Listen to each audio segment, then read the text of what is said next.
खुलुमबाय लोगोफोर, गोजोन फुंबिलि बयनिसिमबो। नोंथांमोनखौ गोदान भिडिअ'आव आरो फिन खेबसेबाव बरायनाय जाबाय। आं दिनै नोंथांमोननि सिगाङाव 30 आघोन 1431 मायथाइ एबा 16 डिसेम्बर 2024 मायथाइनि सानसेनि फानजामुथिखौ फरायथिनो लादों। आसा खालामो नोंथांमोना भिडिअ'खौ नायना मोजां मोनगोन। गिबियावनो दङ मेष राशि। खरसाया बांगोन, जायनि जाहोनाव नोंथांनि रांखान्थियारि थासारिया गोजौ गाहाय जागोन। खामानिजों सोमोन्दो लाखिनानै साना बांसिन गोब्राब। हाबा जानाय सुबुंफोरनि नखरारि जिउआव दिनैनि साना सरासनस्रा जागोन। गावनि जिउ लोगोरिनि बाथ्राफोरखौ मोजाङै खोनासंनो नाजा। गावनि आंगोफोरजों रायज्लाय। सोरखारि आयदाफोराव सोलोजों खामानि माव। फालांगियाव गोसो हमथा। नोंथाङा खामानियाव आखा-फाखा दिन्थिगोन। नोंथांनि दिनैनि खाफालगोनां दिगा जादों सानजा, खाफालगोनां अनजिमाया जादों 2 आरो खाफालगोनां गाबआ जादों गोथां गाब। वृषभ राशि। नोंथाङा नोंथांनि सोरजिथायजों गावनि अनजालुनि गोसोखौ देरहानो हागोन। मोजां मोनलायनाय जिउआ दावगालांगोन। हाबा जानाय सुबुंफोरनि नखरारि जिउआ नारसिननायजों बुंफबनाय जागोन। खामानिजों सोमोन्दो लाखिनानै बेसेनफोरा सरासनस्रा जागोन। खाफालनि सायाव फोथाय, नाथाय गोब्राब नाजा। आयआ मोजां जागोन, नाथाय खम जानायनि थाखाय खरसायाबो मोजां जागोन। नोंथांनि दिनैनि खाफालगोनां दिगा जादों खोला, खाफालगोनां अनजिमाया जादों 3 आरो खाफालगोनां गाबआ जादों गोजा गाब। मिथुन राशि। नोंथाङा नोंथांनि खामानियाव आबुं गोसो होगोन आरो गावनि गावारि जिउआवबो गोरोबलायनाय लाखिनो नाजागोन। जुलि जानाय जिउआ गोजोनथाव जागोन। मोजां आरो मोजां साननायफ्रा नोंथांनि गोसोआव फैगोन, जाय नोंथांनि सोमोन्दो आरो नोंथांनि खामानिखौ मोजां लाखिगोन। मोजां मोनलायनाय जिउ खुंग्रा सुबुंफोरनि थाखाय साना जोबोद सरासनस्रा।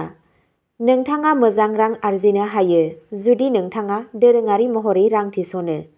नोंथांनि दिनैनि खाफालगोनां दिगा जादों सानजा, खाफालगोनां अनजिमाया जादों 2 आरो खाफालगोनां गाबआ जादों फान्थाव गाब। कर्क राशि। नोंथाङा धोरोमारि हाबाफारिफोराव गोसो होगोन। नोंथाङा गोजान दावबायनायाव थांनो हागोन। खामानिजों सोमोन्दो लाखिनानै साना गोख्रों आरो नोंथाङा मोजां फिथाय मोनगोन। हाबा जानाय सुबुंफोरनि ग्रहफोरनि जिउआ एसे नारसिनथाय गोनां जानो हागौ, आरो दिनैनि साना मोजां मोनलायनाय जिउ खुंग्राफोरनि थाखाय मोनसे लोरबां सान। बेनिखायनो बेबादि जेबो दाखालाम जाय नोंसोर सानैनि गेजेराव नांलाय-खमलाय सोमजिहोगोन। नोंथांनि दिनैनि खाफालगोनां दिगा जादों सोनाब, खाफालगोनां अनजिमाया जादों 5 आरो खाफालगोनां गाबआ जादों गोजा गाब। सिंह राशि।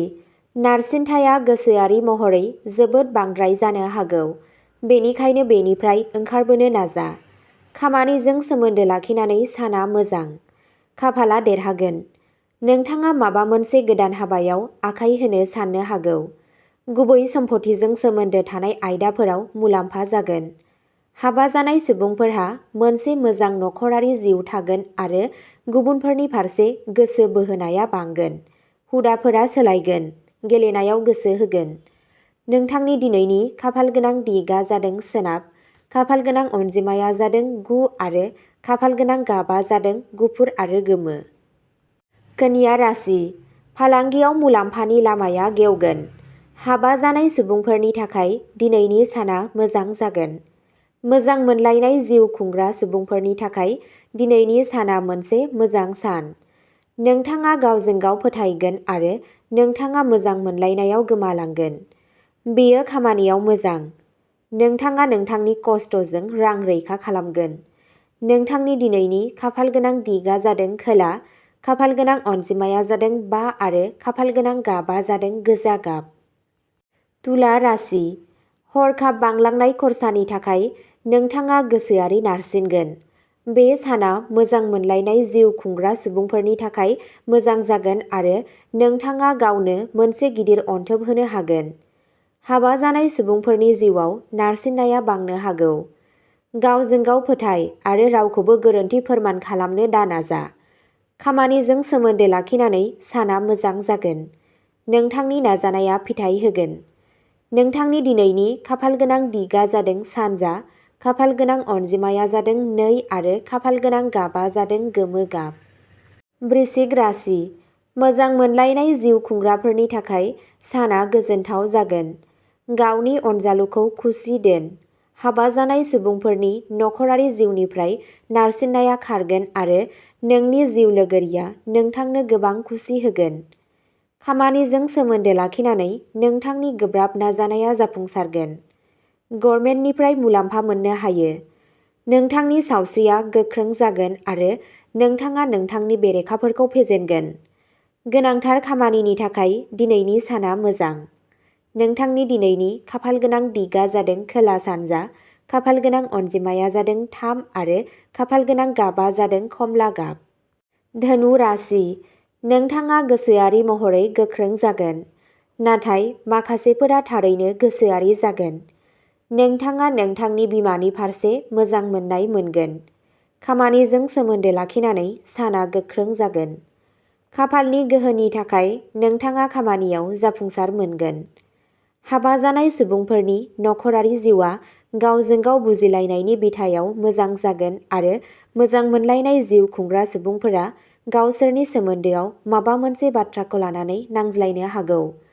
नोंथांनि दिनैनि खाफाल गोनां दिगा जादों खोला, खाफाल गोनां अनजिमाया जादों 1 आरो खाफाल गोनां गाबा जादों चन्दननि गाब। मकर राशि।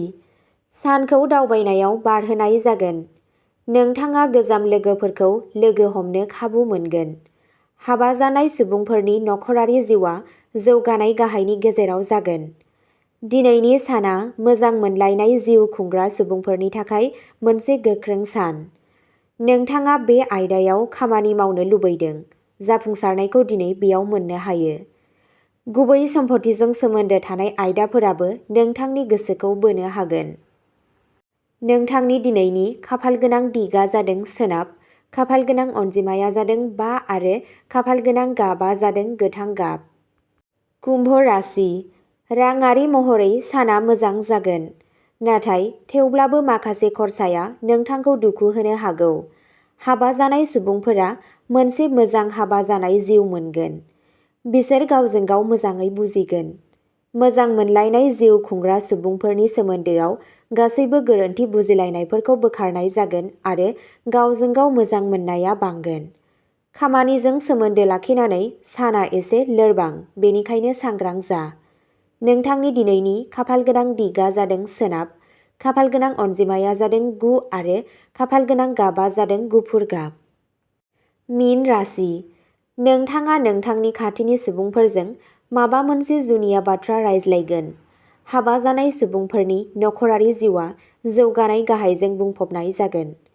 मोजां मोनलायनाय जिउ खुंग्रा सुबुंफोरनि थाखाय सानफोरा सरासनस्रा। नोंथाङा नोंथांनि खामानिनि बागै जोबोद गोसो गुदुं जागोन आरो गोसो होनानै खामानि मावनाया मोजां फिथाय होगोन। सावस्रिया मोजां जागोन। नोंथांनि दिनैनि खाफाल गोनां दिगा जादों खोला, खाफाल गोनां अनजिमाया जादों 5 आरो खाफाल गोनां गाबा जादों सिलभार गाब। अब्ला दिनैनि राशि फरायथिनाया एसेनोसै।